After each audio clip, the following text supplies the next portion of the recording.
নমস্কার বন্ধুরা, সর্বাণী রেসিপিতে সবাইকে স্বাগত। আশা করি তোমরা সকলেই ভালো আছো। আমি আজকে আবার এসে গেছি একটা টকের রেসিপি নিয়ে। কি না, আজকের রেসিপি হচ্ছে আনারসের চাটনি। আমি একটা বড় আনারস নিয়েছি। আনারসটা খুব ভারী আর অনেক বড় ছিল আনারসটা। এই আনারসটার অর্ধেকটা আমি চাটনি বানাবো, কেন গোটাটার চাটনি বানালে অনেক চাটনি হবে, ওই জন্য আমি অতটা করিনি। অর্ধেকটা এমনি টুকরো করে দিয়েছি খাওয়ার জন্যে, আর অর্ধেকটা আমি চাটনি বানাচ্ছি। আনারসটা ভীষণ ভালো ছিল, এত রসালো আর মিষ্টি, একদম গুড়ের মতো মিষ্টি। আমি বটিতে ছালটা ছাড়িয়েছি। আমি মানে ছুরিতে কাটি ঠিক কথাই, কিন্তু খুব একটা আমি ছুরিতে কাটতে অভ্যস্ত নই, আমি বটিতেই কাটি। সে ছাড়াতে গিয়ে একবার করে ছাড়াচ্ছি আর রাখছি, হাতে ধরে রাখতে পারছি না, এত ভারী লাগছে আমার। এই করে করে খোসাটা ছাড়িয়ে নিয়েছি। এবার আনারসের তো একটু ঝকমারি আছেই, কি না চোখগুলো ছাড়াতে হবে, তবে আনারস খাওয়া যাবে। এবার এই রকম করে ছুরির ডগা দিয়েও আনারসের চোখের লাইন করে এরকম করে তুলে নেওয়া যায়, কিন্তু এতে কিন্তু আনারস অনেকটা নষ্ট হয়, অনেকটা বাদ যায়। আমি এরকম করেও দেখাচ্ছি, কিন্তু আমি এরকম করে করিনি।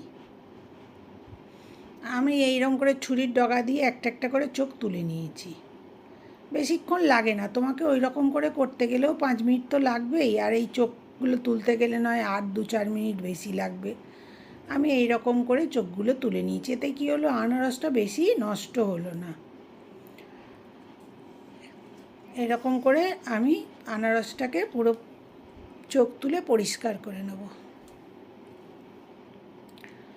আনারসের চোখ থেকে গেলে যদি এমনি খাও মুখ পিড়পিড় করবে, ওই জন্য আনারসের চোখ বাদ দিয়ে তবে খাওয়া যায়। আনারস খেতে খুবই ভালো লাগে, কিন্তু এই কাটার সময়টাতেই একটু টাইম লেগে যায়। তোমরা কে কে আনারস খেতে ভালোবাসো? আর এরকম করে আনারসের চাটনি করলাম, দেখো, দেখে যদি পছন্দ হয় তোমাদের আমার পদ্ধতি, তাহলে এরকম করে আনারসের চাটনি বাড়িতে বানিয়ে দেখতে পাচ্ছ। এইরকম একটা কেটেছি তাই কতটা বাদ গেছে, আর এতগুলো কেটেছি কতটুকুনি বাদ গেছে আমার। আর এই দেখো না, চোখ তুলতে তুলতেই কত রস বেরিয়ে গেছে। আমি চপার বোর্ডের ওপর নিয়েছিলাম, কিন্তু দেখছি রস গড়িয়ে নষ্ট হচ্ছে, ওই জন্যে আমি আবার একটা ডিশের মধ্যে রেখে কাটছি। দেখতে পাচ্ছি এতটা আনারসের রস, এটা কাটতে কাটতেই মানে চোখগুলো তুলতে তুলতেই এত রস বেরিয়ে গেছে। এবারে আমি এটা 4 টুকরো করে নেব, তার মধ্যে 2 টুকরো আমি আনারসের চাটনি বানাবো, আর 2 টুকরো এমনি খাবে। আবার আনারসের মধ্যিখানে শীতটাও ফেলে দিতে হয়। আমি এটাকে একদম কুচি কুচি করে যে কাটবো কাটিনি, অসুবিধা হচ্ছিল, রসটা নষ্ট হয়ে যাচ্ছিল, ওই জন্য আমি কি করব, চপার দিয়ে এটাকে একটু মিহি করে কেটে নেব। মিক্সিতে দিলে তো আবার পুরো পেস্ট হয়ে যাবে, ওই জন্য মিক্সিতে দিইনি।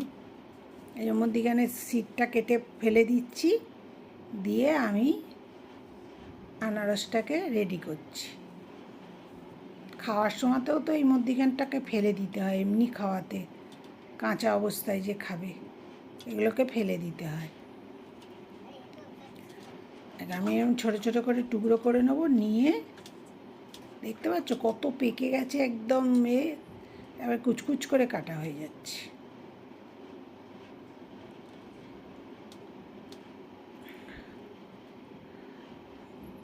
এরকম টুকরো করে নেবো ছোটো ছোটো করে।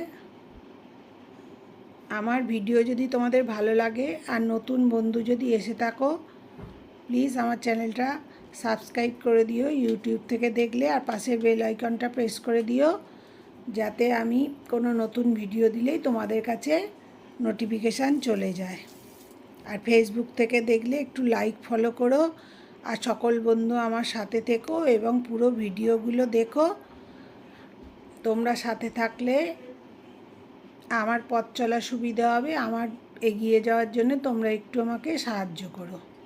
দেখো এটার মধ্যে নিলাম, নিয়ে এবার আমি এটাকে চপ করে নেব।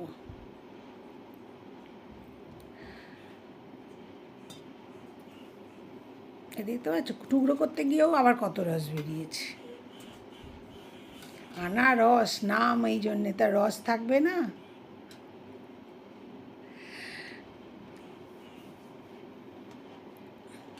এইটা দিয়ে এবার আমি ওই অতক্ষণ ধরে করার থেকে এটা টেনে টেনে এরকম করে নেওয়াই সুবিধে।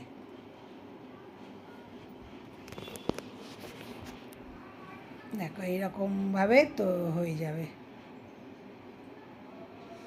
আমার শাশুড়ি আবার অন্য পদ্ধতিতে আনারসের চাটনি করতো। কী করতো জানো, মধ্যিখান দিয়ে কেটে নিত, ছাল ছাড়াতো না, মধ্যিখান দিয়ে কেটে নিয়ে শিলগুলো ফেলে দিয়ে চামচে করে খুঁড়ে খুঁড়ে নিত।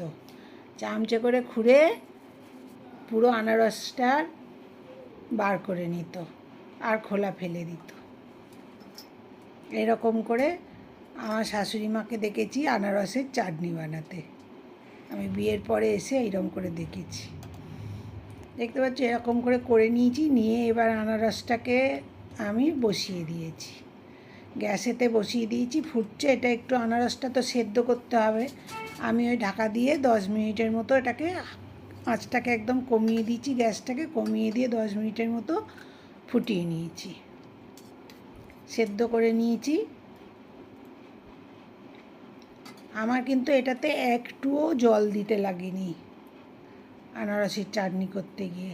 এবার আমি 1 কাপ চিনি দিয়ে দিলাম, এই মেজারিং কাপ, এই কাপের 1 কাপ চিনি দিলাম। আর একটু স্বাদ মতো অল্প লবণ দিলাম ওতে। বেশি কিছু দিতেও লাগে না, আনারসের চাটনি করাটা খুব সুবিধে, সহজ একদম। ওই কাটতেই যায় একটু ঝামেলা, তারপরে খুব সহজ করা। তাও ঠিক মতো যদি তুমি পদ্ধতিটা জানো তাহলে তাড়াতাড়ি কাটাও হয়ে যায়। চিনিটা দিয়েছি না, এবার ওর ফেনাটা উঠছে, ময়লাগুলো এবার একটু ফেলে দেবো। চামচে করে নিয়ে নিয়ে ফেলে দিচ্ছি আমি, তাহলে একটু পরিষ্কার হয়ে যাবে একদম।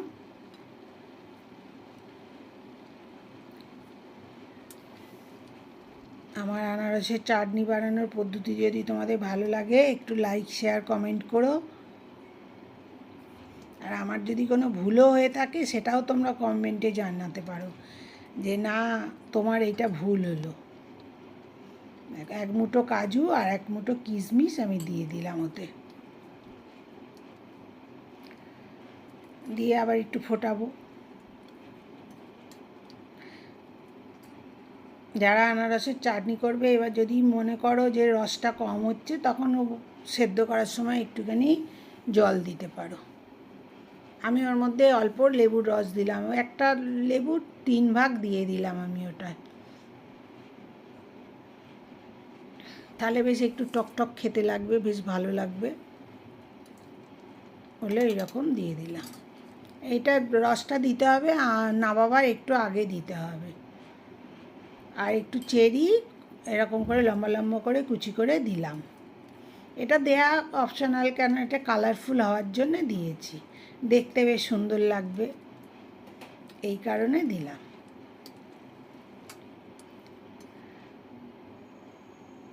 আনারসের ঝোলটা এখন বেশি লাগছে, কিন্তু ঠান্ডা হয়ে গেলে কিন্তু এটা একটুখানি আর একটু গাঢ় হয়ে যাবে, তখন ঠিক ঠিক লাগবে আর কি। এখন একটু পাতলা লাগছে।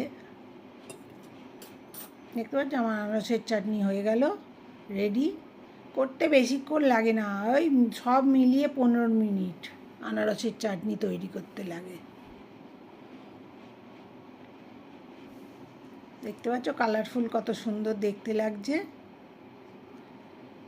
আমার ভিডিও দেখার জন্য সকলকে ধন্যবাদ। সকলে ভালো থেকো। আবার আমি হাজির হয়ে যাব নতুন কোনো ভিডিও।